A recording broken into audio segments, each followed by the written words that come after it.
तुकाराम महाराज विठ्ठलाला म्हणतात की हे देवा माय बापा, तू मला न्यायला लवकर ये, मला तुला भेटायचं आहे. चिन्हे उमटती अंगी, शकून जोगी उत्तम, आठवला माय बाप, येईल काय मूळ नेने.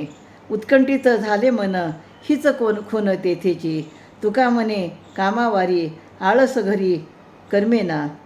तर माझे मायबाप मला नेण्यासाठी स्वतः येत आहेत, असे शुभ शकून व उत्तम चिन्ह माझ्या अंगी उमटत आहे. मला माझ्या मायबापाची आठवण येत आहे, त्यामुळे ते स्वतःच मला न्यायला येतील काय कळत नाही. पण माझे मन एवढे उत्कंठित, एवढे उत्साहित का झाले आहे, त्या अर्थी त्यांच्या येण्याचेच लक्षण आहे असे मला वाटते. तुकाराम महाराज म्हणतात, मी सर्व कामे बाजूला साधली आहे, कारण मला कामधंद्याविषयी आळस आला असून घरीसुद्धा करमत नाही. जसे एखाद्या मुलीला आपल्या माहेरी जायची ओढ असते, तशी तुकाराम महाराजांना विठ्ठलाच्या भेटीची ओढ आहे. रामकृष्ण.